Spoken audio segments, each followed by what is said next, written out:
For 4 weeks, I restored my son's fiancée's waterfront cottage with my own hands while she called me the old craftsman and treated me like hired furniture, never once knowing I was the father of the man she intended to marry. Then I heard her voice carry across the length of an empty boatyard on a cold October morning, low and unhurried, the way a woman speaks when she believes no one who matters can hear her. Once we're married, the whole picture changes. His father doesn't know what he has, and Connor doesn't know what his father has. That's exactly why this works, Mom. I kept working, but I started watching. You're listening to Daddy's Revenge Stories, and I'm glad you chose to spend some time here today. Before I begin, drop a comment and tell me where you're listening from. I'd love to know how far this story travels. And a note before we start, this story includes some fictionalized details crafted to explore something very real. Any resemblance to names or places is coincidental, but the lesson at the center of it is not. My name is Abe Reardon. I'm 64 years old. I spent 38 years building and restoring wooden boats on the eastern shore of Virginia, a narrow strip of land caught between the Chesapeake Bay and the Atlantic that most people drive through on their way to the beach and never think twice about. I inherited my father's boatyard in Oncancock when I was 27, built it into something worth being proud of, and handed day-to-day management to a younger man when May got sick 3 years ago. When she passed, 14 months before all of this happened, I stayed in the house we'd shared for 31 years, because leaving it felt like losing her a second time, and I wasn't ready for that. May would have told me I was being stubborn. She would have been right. She usually was. My son Connor is 33. He works in commercial insurance in Richmond, marine coverage specifically, which he claims came from growing up around my boats, though I think it had more to do with the salary. We'd always been close in the way fathers and sons sometimes are, when they respect each other more easily than they talk to each other. After May passed, we got careful with one another.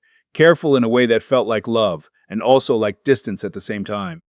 He'd mentioned a girlfriend, maybe 8 months before all of this started, Daphne. He said it once on a Sunday call, her name, her job, something vague about meeting her at a colleague's wedding, and then the conversation moved on. I hadn't pushed. That was my way, and in retrospect, it was a mistake. The call from Vern came on a Wednesday in September, right after I'd finished my second cup of coffee and was standing at the kitchen window watching May's fall asters bloom along the fence line. She'd planted them years ago. They came back every September without being asked, blooming like they had somewhere important to be, and I still couldn't look at them without feeling the particular ache of something that keeps showing up after the person who started it is gone. Vern Mackey had been my closest friend since we were building skiffs together in my father's yard at 17. He ran a historic restoration company out of Matthews County now. High-end work, old homes, the kind of clients who had opinions about historically accurate mortise and tenon joinery. Abe, I've got a situation. The situation was a captain's house on the waterfront in Deltaville, a 1920s two-story with heart pine floors, original plaster ceilings, and a wraparound porch that looked straight across the bay toward the Piankatank River. The owner had purchased it with plans for a full interior restoration before moving in after a spring wedding. Vern's lead craftsman had torn a ligament in his knee 3 days prior and was out for 6 weeks minimum. The project needed 4 more weeks of skilled work and a supervisor who understood period materials, without needing to be told why you don't replace original pine flooring with engineered hardwood. I'm retired, Vern. You refinished your own workshop twice in the past year, Abe. You're not retired, you're bored. He wasn't wrong. I told him I'd look at the plans. The contract that arrived in my email that evening listed the owner as C. Reardon. I read it once, felt nothing in particular, and signed on as site supervisor. Reardon was a common enough name in Tidewater, Virginia. I didn't think twice. The captain's house was everything Vern had described. Bones like a ship, solid, patient, built by people who understood that a structure meant to outlast them had to be done right from the foundation up.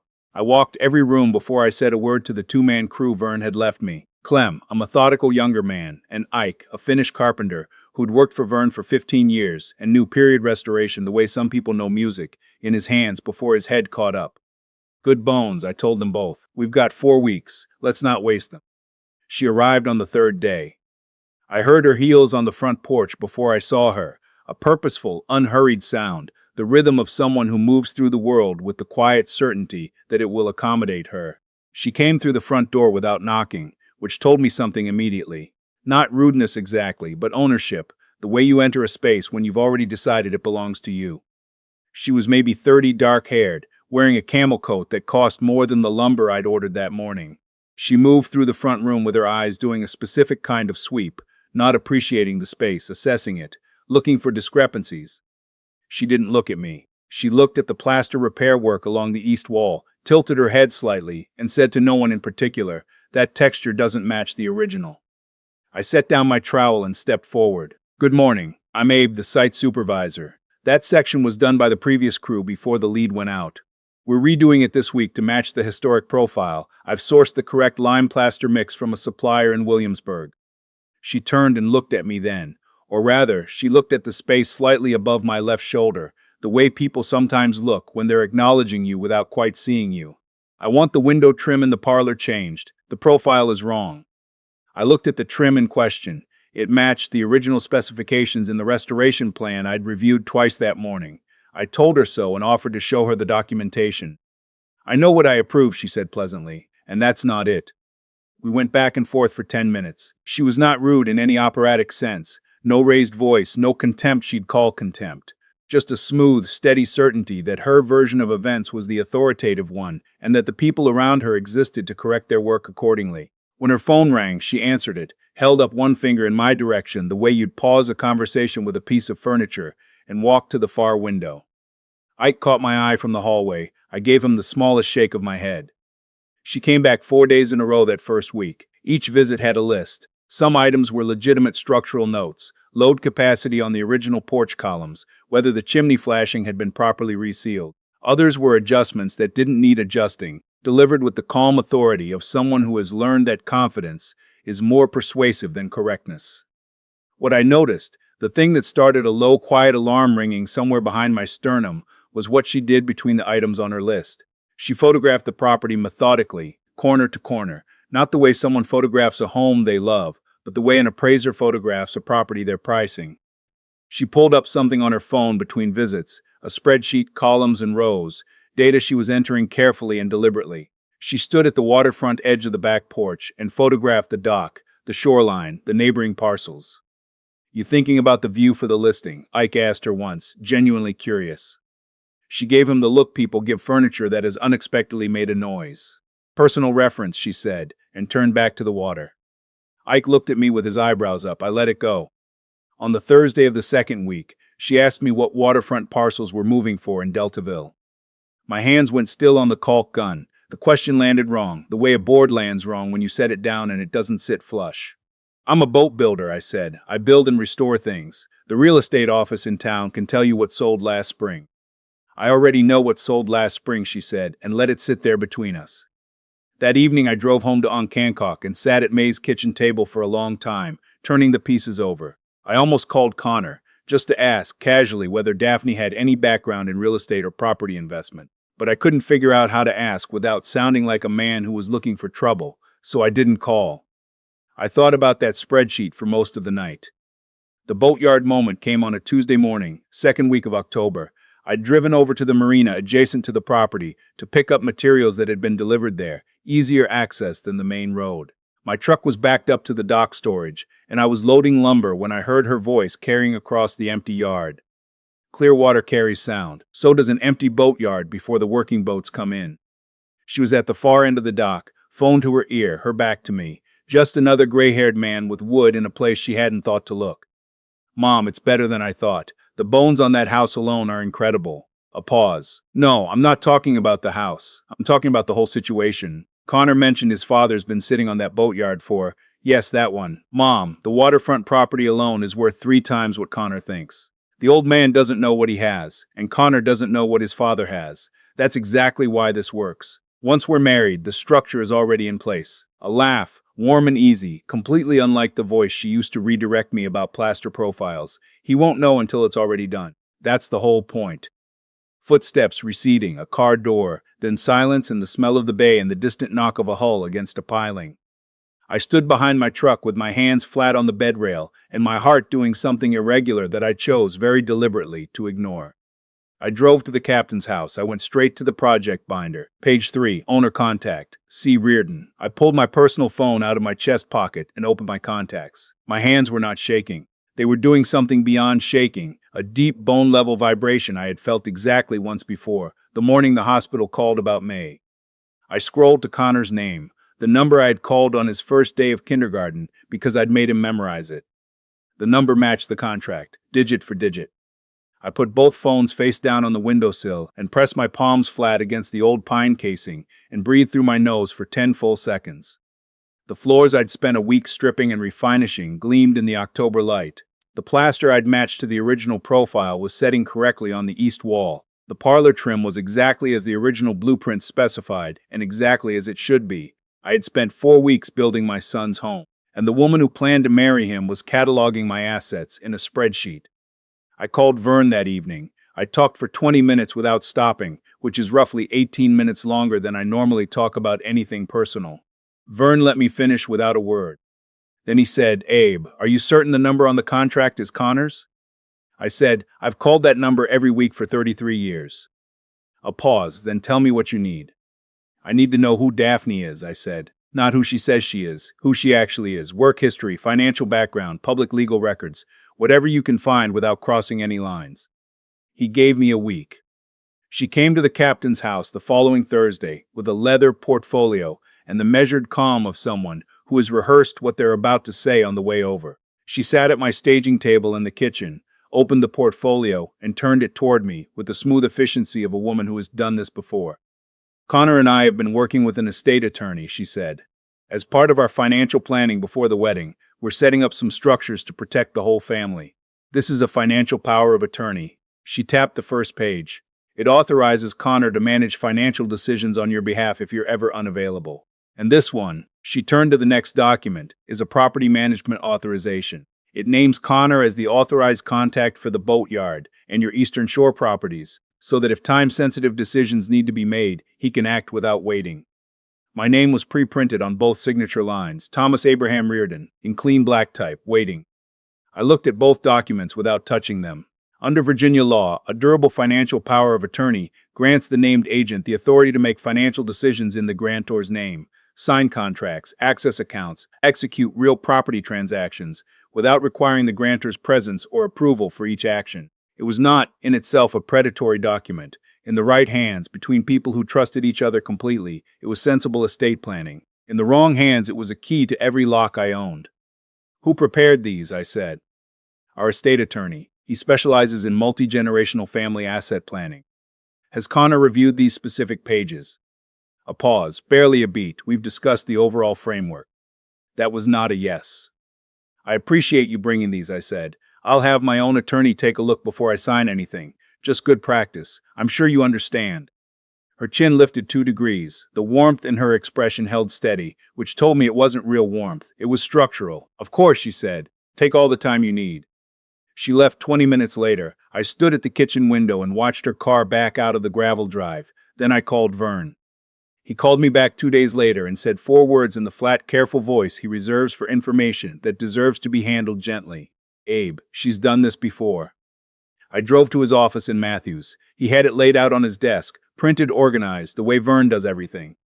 5 years ago, a man named Arlen Foss, 58 at the time, owned a fishing charter operation out of Rye, New Hampshire. Good business, 16-year solid reputation on the seacoast. He met a woman at a waterfront fundraiser in Portsmouth. They were together for 17 months.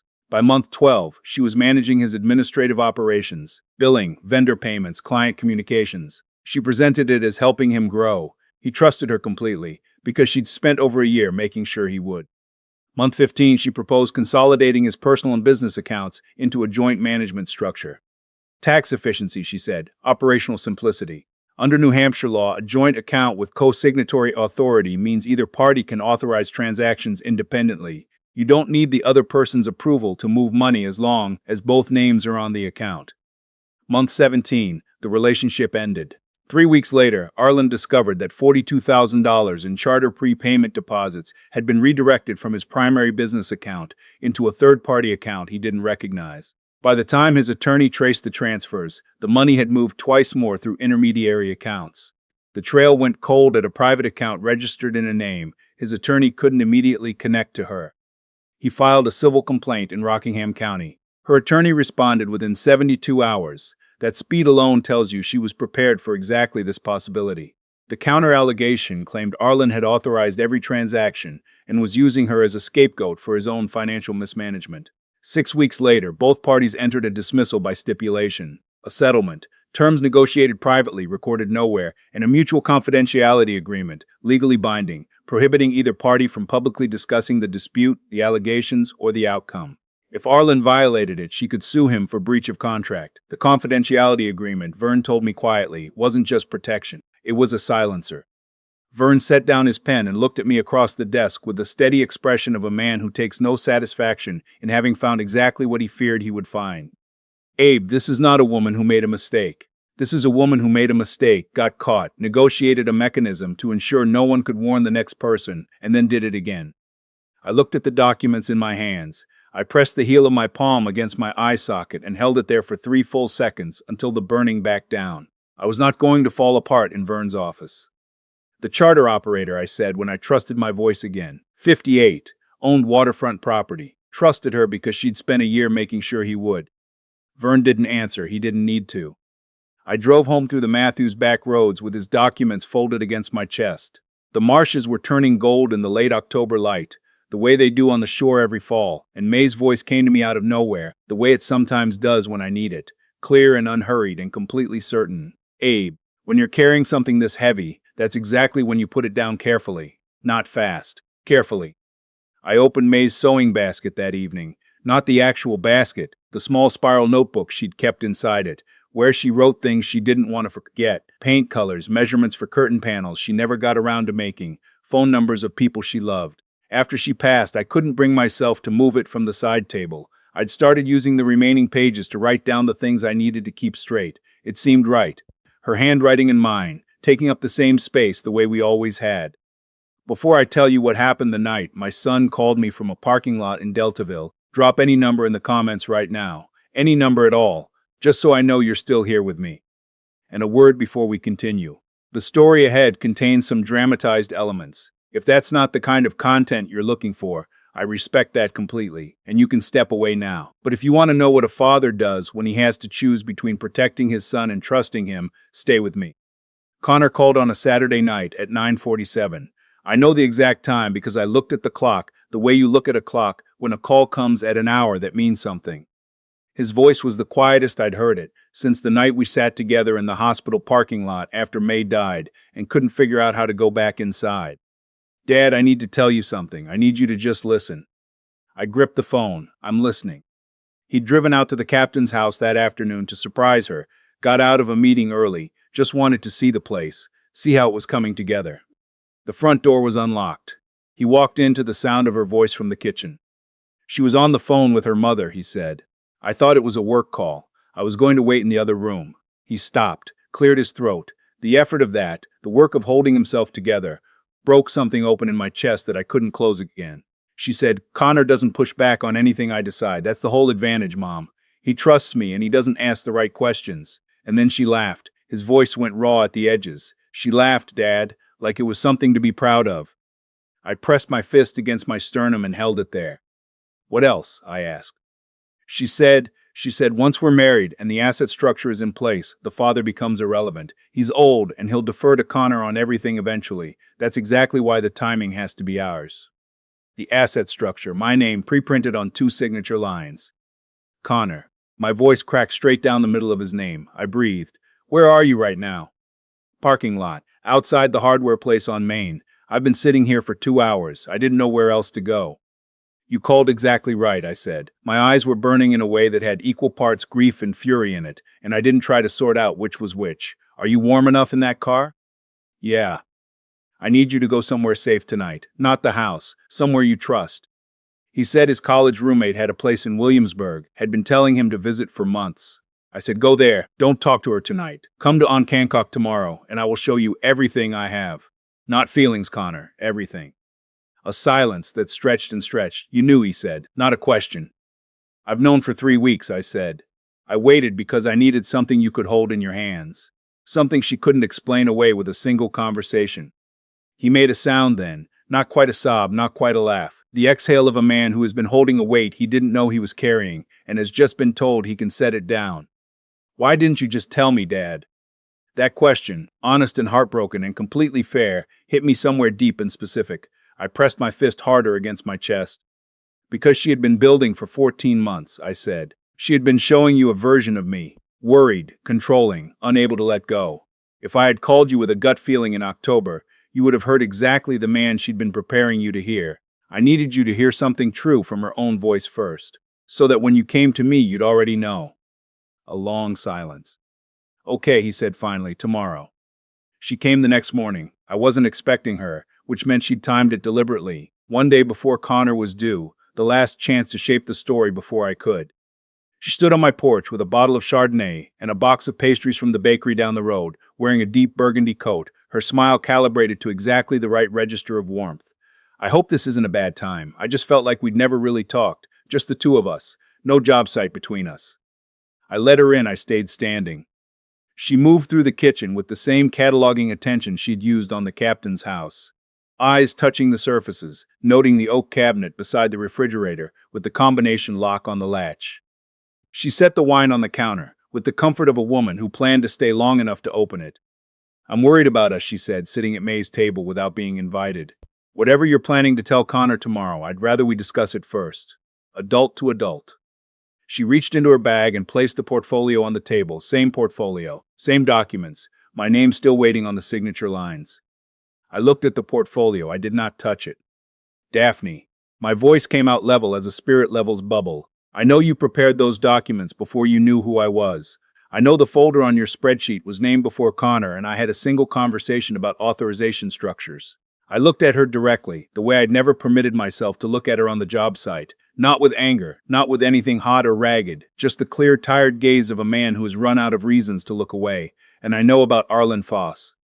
The temperature in the room changed. Not dramatically, she was too controlled for drama. But something behind her eyes recalculated, fast and cold, and for 3 full seconds the real Daphne sat at May's kitchen table. No warmth, no portfolio confidence, just the cold, focused fury of someone who has just had a carefully constructed wall knocked down all at once. Then the mask came back, slower, less clean. I don't know what you think you found, she said. Her voice had dropped half a register, stripped of every trace of performance. I know about the Rockingham County civil filing, I said. I know about the dismissal by stipulation and the confidentiality agreement designed to make sure Arlen couldn't warn the next person. I picked up the portfolio and set it back in front of her without reading it. I'm not signing this. Not today, not ever. She stood, her hands pressed flat against her thighs. The same gesture I'd been using for 3 weeks, without ever realizing we'd arrived at the same instinct from opposite directions. Connor loves me, she said, quiet and stripped down, and aimed precisely at the wound she knew was there. Whatever you show him tomorrow, he's going to have to choose. And you two have barely spoken in 2 years. You know that as well as I do. My chest tightened with grief so fair and so specific that I had to stand still inside it for a moment before I could answer. You might be right, I said. He might choose you. That's his right, and I mean that. But he is going to make that choice with the whole truth in front of him. Not the version you've been building for 14 months. I walked to the kitchen door and held it open. She picked up the portfolio. She picked up the wine. She walked past me through the kitchen without another word. At the front door, she stopped. You're going to regret this. I spent 38 years building things meant to hold in wind and water and time, I said. I know the difference between a foundation and a facade. You should go, Daphne. The door closed.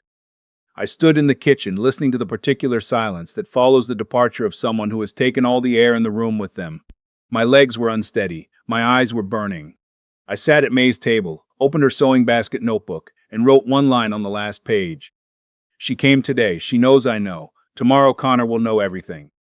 Then I made soup because May always said food first, and my son was coming in the morning. He sat in his car in my driveway for a full minute before getting out. I watched from the kitchen window and did not go to the door. I let him come to me because I had learned, late and at real cost, that the most important things cannot be pulled toward you. They have to arrive on their own. He knocked, then opened the door himself, because it was unlocked, because I'd left it that way on purpose. He hung his coat on the hook beside May's coat. Not on May's hook, beside it. He still knew the difference, after all this time. He sat in his chair at the kitchen table. I put soup in front of him. We ate without speaking for a few minutes, the way men sometimes do when they're building up to something that deserves the right amount of silence before it. Then he set his spoon down and looked at me. Show me, Dad, all of it. I got up and opened the oak cabinet. I laid everything on the table in order. May's notebook, 40 pages of my handwriting, dates, exact words, observations. Vern's 2-page summary on Arlen Foss, the Rockingham County Civil Filing Index. The portfolio documents Daphne had twice placed in front of me with my name pre-printed, and at the very back of the cabinet, in a manila envelope I'd been sitting on for 2 years, the deed. I explained what the deed was. 3 years ago, May and I had learned that the captain's house in Deltaville was coming up for sale. The same house Connor had just purchased, the same house I'd spent 4 weeks restoring with my own hands. We'd known that house since Connor was small, had picnicked on its wraparound porch once when the previous owner was a friend of my father's. May had said, without any prelude at all, "Abe, that's Connor's house. That's where he's supposed to be." So we had purchased it quietly, arranged for the sale to Connor to appear as a standard transaction through a holding company, and planned to reveal the truth after the wedding, that the down payment he'd made had come back to him, that the house was fully paid, that it was a gift from his mother and me, a place to begin a life without a mortgage pressing down on the first years of a marriage. May had clapped her hands when I told her the plan was in motion. She only did that for things she considered genuinely wonderful. Daphne's spreadsheet had listed the captain's house under pending transfer confirmation. She had gotten within arm's reach of May's last gift to our son without knowing it existed. Connor sat very still for a long moment. His hands were flat on the table on either side of May's notebook. When he finally looked up, his eyes were wet and his jaw was working against something enormous. "She was going to take Mom's house," he said. "Yes," I said. He pressed both hands over his face. His shoulders shook once, a single controlled convulsion, the effort of a man holding himself together through pure will. When he lowered his hands, his eyes were red-rimmed but steady, his father's eyes, doing what his father had learned to do. "What do you need from me?" he asked. "Nothing," I said. "The decision is yours, every part of it." The engagement dinner was at a waterfront restaurant in Kilmarnock the following Friday. Her family had arranged it, her mother Constance, and a handful of Daphne's friends and colleagues. Connor had asked me to come quietly, in a text the morning after he left on Cancock. "Please be there, Dad." There was nowhere else I would have been. I arrived early and found Vern at the bar. He caught my eye and nodded once, the nod of a man who has stood beside you through hard things and has no intention of stopping now. Connor arrived at 7:15 alone and walked straight to me. His face had the stillness of a man who has made his decision and is living inside it without apology. He gripped my shoulder, firm, brief, the grip of a son saying through pressure what he couldn't say in a room full of people. "Thank you for being here." "There was nowhere else I would have been," I said. Daphne arrived 8 minutes later in a deep navy dress, perfectly calibrated, moving through the room with warm, specific attention to each person she greeted. She kissed Connor's cheek, she worked the tables, remembered names, asked the right questions. When she reached me, she took my hand with the ease of a professionally lit display and said she was so glad I'd come. I said nothing I didn't mean. At 9 o'clock, Daphne rose and lifted her glass. The room quieted. She thanked everyone for coming. She spoke warmly about the house, our house, the one Connor's father restored with his own hands. She said she wanted to thank me specifically. "This man built us something extraordinary. Every floor, every detail, every careful piece of it. We're going to build our life there because of him." She raised her glass toward me, glasses lifted around the table. I set mine down without drinking. I stood up. The movement was quiet, and it drew every eye the way unexpected stillness always does. Daphne's glass was still raised, her smile held, but something very small and very cold began moving behind it. "Thank you, Daphne," I said. My voice was level and warm and reached every corner of the room without effort. "I do want to say something, if that's all right." I looked at Connor. He gave me the smallest nod. "I spent 4 weeks in that house before anyone knew I was Connor's father," I said. "I came in every morning and put my hands on everything in it, and I paid attention to what the space was really being built to hold." I reached into my jacket and placed May's sewing basket notebook on the table in front of my son. 40 pages of her handwriting in mine, together in the same book the way we'd always been together in the same places. "This belonged to his mother," I said. "The last part of it belongs to the truth. Connor, it's yours. You decide what you do with it." Connor reached out and took it with both hands, steady, his mother's son. I looked at Daphne, not with anger, not with triumph, with the simple, tired clarity of a man who has done the one thing he came here to do. "There are things I can lose," I said, "and find my way back from. Money, time, the work of years. I've lost enough to know the path back from those things, while long, is walkable. But a family that loses trust is not a house that needs repairs. It's a structure that has to be rebuilt from the foundation up, one true thing at a time." Connor's mother believed that. I believe it, and I believe in him. The table was very still. Constance, Daphne's mother, had both hands pressed to her lips. Her eyes moved between her daughter and Connor with the rapid, dismantling look of someone whose assumptions were failing in real time. Daphne looked at Connor. The extraordinary practiced composure I had watched for 5 weeks was fracturing at its seams. The micro-tension at the jaw, the shoulders gone rigid, the eyes working visibly hard. Connor. Her voice dropped low, aimed at him alone, stripped of every performance she'd ever given. Whatever he showed you, we can talk about it. Just us, please. Connor looked at her for a long moment. His hands rested flat on his mother's notebook. Steady, deliberate, his father's hands. I need some time, he said quietly. She flinched, a full, visible, completely unmanaged flinch, the first thing I had ever seen her do that she hadn't chosen to do. Constance rose and said her daughter's name in a low, urgent voice. Daphne smoothed her dress with a precise, habitual gesture and looked at me one final time. In her eyes I saw something I had not expected. Not fury, not calculation, exhaustion. The deep, structural exhaustion of someone who has performed without stopping for a very long time and has just felt the curtain come down around them. Then she walked out. Constance followed. The door closed. Vern stood up from his end of the table and announced, in the carrying, cheerful voice of a man who knows exactly when a room needs redirecting, that he'd been told the crab dip was exceptional and intended to verify this personally. Grateful laughter moved through the room. Conversation restarted, careful and warm. Connor looked at me across the emptied space where she had been. "Stay, Dad," he said. "I'm not going anywhere," I said. We stayed until the restaurant closed. We talked about his mother, about the house she'd wanted him to have, about the asters along the fence line in Oncancock that come back every September without being asked. We talked about trust and what it costs to rebuild, and whether the price is worth paying when the foundation is worth saving. We didn't resolve everything. We didn't need to that night. We had time. We had a kitchen table in Oncancock and soup that would always be on the stove when one of us needed the other. Walking out into the October cold, Connor put his hand on my shoulder the way he used to when he was small, and we were heading somewhere he wasn't completely sure about. "Thanks, Dad," he said, "for all of it." I put my hand over his. "That's what I'm here for," I said. "That's all I've ever been here for." The bay was dark and enormous to the east. The stars over the shore were the kind you only get away from cities, dense and patient and absolutely indifferent to everything happening beneath them. My son stood beside me and looked up at them for a moment, and neither of us said anything, because some things don't need to be said to be true. People ask me what I learned from all of this. I tell them the same thing every time. I learned that a home is not the walls and the floors, and the original plaster I spent 4 weeks getting right. A home is the truth that lives inside it. When the truth is sound, everything built on top of it holds. When it isn't, the most beautiful finished work in the world can't save it. I kept secrets I told myself were protective. I waited when I should have spoken. I managed the situation when I should have trusted my son to handle it. That's the part I carry, not her plan, not the spreadsheet, not the documents with my name already printed on the signature lines. My own silence, my own quiet assumption that I knew better than he did what he was strong enough to hold. I was wrong about that. Connor is 33 years old, and he is exactly the man his mother and I raised him to be.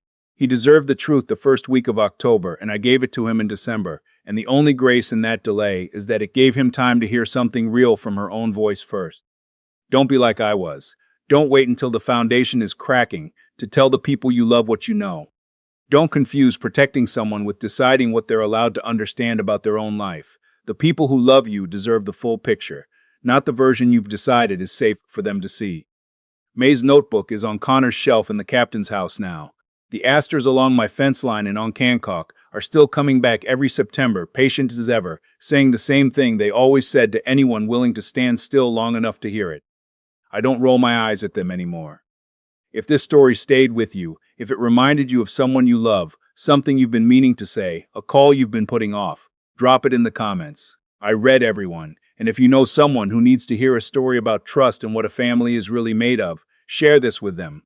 It might be exactly what they need today. Subscribe if you want to stay. There are more stories where this one came from. Thank you for being here until the very end. It means more than I know how to say.